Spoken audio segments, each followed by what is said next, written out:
Alongside Brent Hubbs, I'm Austin Price for the Volquest Stock Report, Texas A&M Week. Brent, stock up for you this week.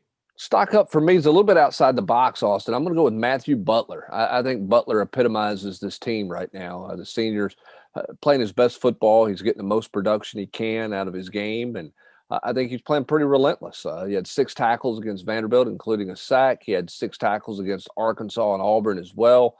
You know, this team has not quit despite their struggles, and I think a guy like Matthew Butler is a big reason why.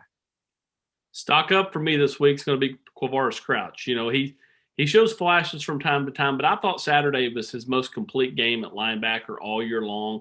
Maybe it's who you're playing, but either way, he made plays and ended up making a couple tackles for loss, was in the backfield, and I thought had his best game at the linebacking position.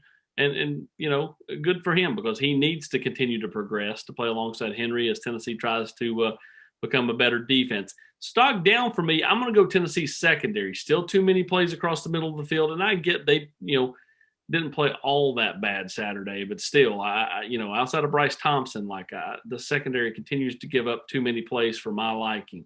Stock down for you.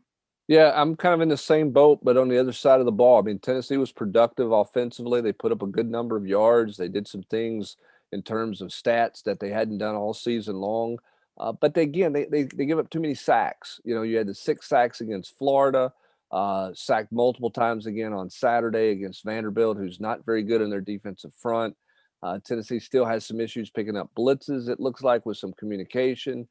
Coach Pruitt saying, some of the things that happened were just technique issues. But for a veteran offensive line, they've given up too much pressure. The tight ends have given up too many pressures. And the running backs, I think, a blitz pickup have given up too many pressures. And at times, the quarterbacks have held on to the ball too long. So A&M is going to come in aggressive and show different looks up front and try to get after the quarterback. I think they got 19 sacks on the season. Tennessee's pass got to be better this week.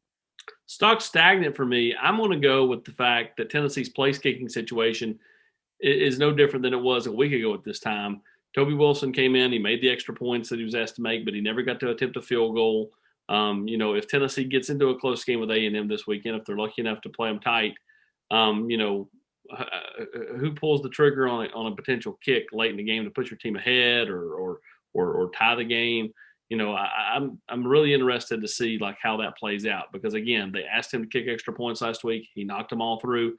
But if it's a 41-yard field goal to tie or for the win, are they really going to go with Toby Wilson or are they going to roll out there with Paxton Brooks? Stock stagnant for you. Well, I think you asked a great question about the place kicking, and we absolutely don't know the answer to that. Stock stagnant for me is I'm going to kind of group this together. It's a little bit Jeremy Pruitt and Tennessee's improvement. Coach Pruitt was asked on Monday, had he had conversations with Philip Fulmer about being back next year, and he kind of deferred that and said, we're focused on A&M, and those conversations typically take place at the end of the year once the season is over. Philip Fulmer was on Volquest a couple of weeks ago, sort of gave a ringing endorsement, but didn't make any kind of hardcore declarations. So there's still some unknowns there as Tennessee gets ready to play Texas A&M. But then how much better is this team? Look, Vanderbilt's not very good. Tennessee was supposed to win. They won. So how much better are they at the quarterback position with Bailey and JT Shrout? How much better are they in their run defense after playing Florida and Vanderbilt, who can't run it, 2 teams who can't run it, playing them well? How much improvement has this team made? As Coach Pruitt said on Monday, this is a great opportunity and a measuring stick for where this team is right now, and we'll find out on Saturday. So I'm kind of flat on Tennessee even after the win because of who they played and the uncertainties and the unknowns you still have around this program right now.